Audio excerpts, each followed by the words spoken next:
our moderator tonight, Andrew Kirby, who's one of our councillors, one of our young councillors from the USI of the ACT. Andrew is experienced in planning, policy, strategy and leadership, and he has a diverse background both in and out of the military.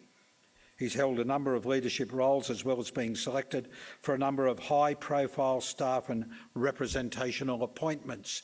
Andrew, over to you. Thanks, John. Well, gentlemen, ladies, good evening. As John just said, my name is Andrew Kirby from the Council of the United Service Institute. So welcome to the first of three sessions we're running in preparation for the Defence White Paper. Joining me tonight, I think, is a very distinguished panel, faces who I'm sure you're all familiar with. So starting from my left is Gary Humphries, former Federal Senator and ACT Chief Minister. Gary served in the ACT and Commonwealth Parliaments for almost 25 years. First elected to the Legislative Assembly in 1989 at the inauguration of self-government for the Territory. Gary is a former shadow front bencher in the Defence portfolio. Also Peter Leahy, the Foundation Director of the National Security Institute at the University of Canberra. Peter retired from the Army in July 2008 after a 37-year career as a soldier, concluding his career in the Army with 6 years as Chief of the Army, making him the longest-serving incumbent in the position since General Strevell in the 1920s. In 2007, Peter was elevated to the Companion of the Order of Australia. From my right, we have John O'Callaghan. John's the Executive Officer of the Australian Industry Group Defence Council and has held a number of positions over the last 15 years, including Assistant Secretary of the Capital Equipment Coordination Department of Defence. And to my right, recently joining us is Chris Hillman, a face familiar, I'm sure, to most of you as a political editor for ABC's 7:30. Chris previously co-hosted 666 ABC Canberra's top-rating breakfast program, produced mornings on 774 ABC Melbourne, and worked as the Chief Political Correspondent for ABC Radio Current Affairs. Just a few remarks before we begin. Tonight we're presenting a hypothetical scenario. We're in a panel of distinguished experts, that's you four gentlemen. We'll debate and formulate policy advice to government in the face of a series of cumulative scenarios. So we'll work through 5 different little pocket scenarios that move forward in time and hopefully aggregate towards a picture or a few conclusions at the end. The scenarios, I must stress, are hyperbolic. So they're, if not worst case, they are worse case. And they're intended to provide a framework to explore different policy settings that government may wish to consider in the next white paper. I do stress they do not represent my views, the USI's views, or indeed any of our panellists' views. We move forward again to 2026, and unfortunately the malaise that has affected Australia has also continued to affect the United States. The US economy has faltered, the domestic focus of multiple US administrations and increased commitments to Europe, which is quite topical now, and the Middle East have reduced the US presence in Asia. Australia continues to rely on the US to remain engaged in the Indo-Pacific and support the global commons, but the current administration has increasingly begun to send mixed signals on the alliance. The Minister turns to you again, Gary, another coffee, another entry in the lobbyist register. What are you advising? Well, let's be frank. Defence spending is, and commitment to defence is always going to be a function, to some extent, of how secure or insecure Australians feel about where they are.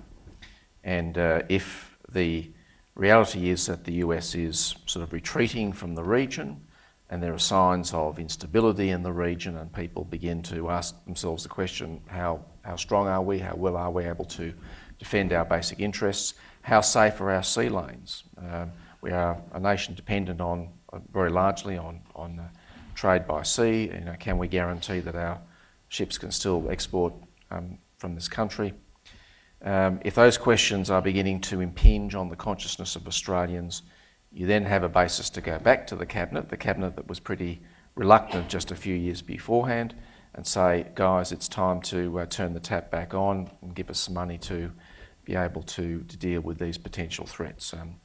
Maybe we do accelerate the shipbuilding program, maybe we buy more planes, maybe we even put those tanks back that we took away that we were going to use to deliver humanitarian aid and things like that. We never got around to somehow, though. So whatever, the case is there for better spending, for more commitment in those areas, and of course for building partnerships with nations in our region, which might also be feeling insecure. Peter Lowe, you put a lot of effort into hardening and networking the Australian Army, and I think more broadly across the Defence Force, we are now more digital, more complex and more computerised than ever before. In 2026, with JSF, with M1, with all the other projects underway, will Australia have a choice to opt out or partly opt out of an American operating picture? I think we always have a choice, and it's some of the things I'm trying to think of at the moment is under what conditions might we say no to the United States. I don't think it will happen very often, if at all, but I think from a sovereign point of view, we need to maintain the ability to say no. And in this scenario, there's the suggestion that the US is probably going through an isolationist period and they're perhaps returning. And so there are some real considerations, and I think the first one is more money for defence, but that's going to be enormous. The Americans in their perhaps more critical times towards us talk about, well, come on guys, you're not really taking much of the burden here, and I think they're right. But if we were to have to provide substantially more for our own defence, it would not only be huge amounts of money, but the lead time and development time and the technology that we need from the United States, and this is really around the question of self-reliance, which has been a feature of white papers, but I think we understand it imperfectly, and my view is that Australia is not self-reliant. We could not operate without the US alliance, and so the thought that they might go away to some degree is an issue of some real concern. I think we'd need then to say, well, we need a lot more money and you're still not going to get much. We then need to consider the other sorts of options that are available to us, and I think Gary's point about closer regional linkages. Using Chris's scenarios, I think Prime Minister Julie Bishop and President Marty Natalegawa from Indonesia, remembering the fine time that they had during the spying scandals, are now agreeing, and Australia is more closely related across all aspects of power to Indonesia, because you only need to look at a map and Indonesia provides a buffer. It also provides the security that we need for the trade routes through the sea lines of communication. So I think we'd be looking for regional alliances. Our strategic culture is a great and powerful friend, and by 2025 or 2030, Indonesia will be great and increasing in power. And let me throw on the table the one that only comes out every now and again, but towards 2026, 2030, 2035, a lot of it, what we might want to do is achieve deterrence. And so let's not put aside, despite the treaties we belong to at the moment, the issue of nuclear power. We have a military that's increasingly interoperable with the United States. Our Defence Force, based on current operations, is closely integrated with the US, but obviously the defence industry is far more diverse than just American-based companies. How self-reliant are we, and what choices do we have in 2026? Well, Andrew, just to go back to your segue into this scenario, you I think quoted US economy has faltered, so by definition, ipso facto, that means that in fact it had recovered from its current malaise and therefore was enjoying some considerable growth through the period to at least 2026, which augured well, I have to suggest, for Australia's budgetary circumstances, despite the previous scenario which suggested an unemployment rate of 10%. So there's a mismatch here somewhere, I think. The other plus would have been, from an Australian industry perspective, through that period, that the growing US economy before 2026 would have put downward pressure on our dollar, which would have been very helpful from the point of view of Australian industry exporting, I would suggest, among other things. Just to pick up on one of the points that Peter made just a moment ago, for my sins recently, before the changeover with AusAid, I sat on a group with Simon McKee on the Australian of the Year in 2011 from Macquarie Bank, amongst others, and Our role was to give advice to AusAid in regard to increasing the presence of Australian construction companies in the archipelago to the northwest, where at the moment Australian construction companies like Leighton's, for example, among others, are heavily involved in the construction of some thousands of high schools within Indonesia. Now, one of the great benefits of that activity is that we are, through this mechanism, encouraging Australian companies to bring young Indonesians to Australia to acclimatise and learn about our mores, our ways of life, how we do business, etc. Thinking forward to their experiences in 15 to 20 years when they'll be the CEOs and senior managers in a number of their domestic companies doing exactly this sort of thing. So I would share the scenario that Peter has pointed to, and that being that this sort of activity will build a closer, better relationship with our closest neighbour, bar Papua New Guinea. And of course, we're doing similar things in a number of those other South Pacific countries as well.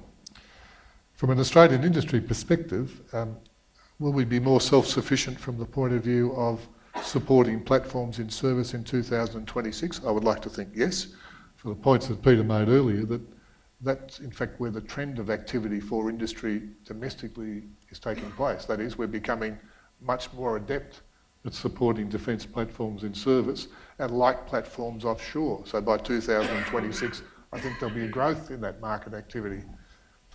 And to pick up on another point that Peter made in regard to the Southeast Asia corridor, for want of a better term, it's the case that the sorts of support services that Australian industry provides, and if you think about it, where we've come in the last 20 to 30 years. 30 years ago, defence industry in Australia was sclerotic.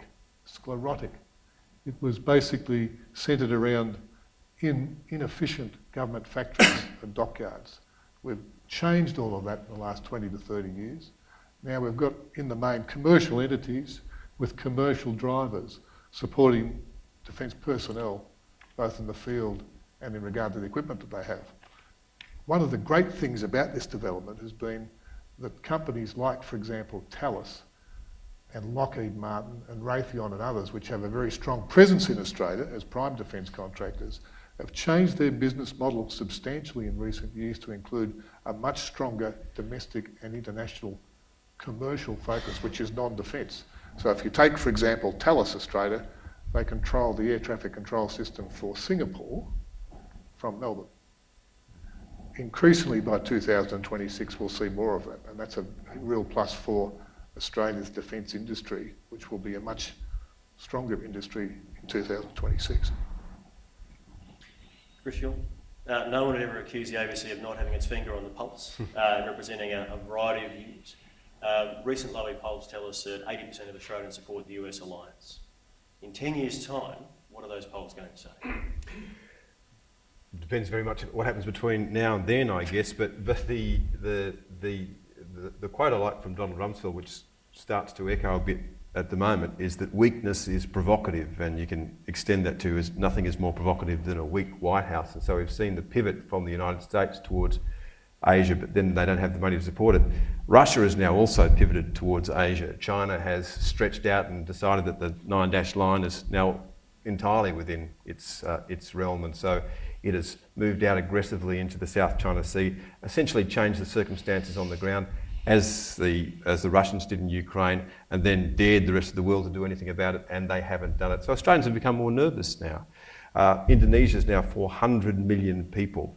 It's also concerned, though, about the United States. So these regional alliances are starting to grow with countries like Vietnam and Indonesia and Australia, who now have some sort of regional area of cooperation because they see a threat arising from China. So perhaps we're thrown more into the arms of them. People, I think, in Australia have a deep regard for the US alliance, want it to be maintained, want it to be there as a sort of security blanket, and it's, I think, from this distance kind of inconceivable to them that it would disappear at some stage. But I guess for people who are thinking along these lines, it's certainly not inconceivable for you. So what would public opinion be in 2026? It depends very much on what happens between now and then.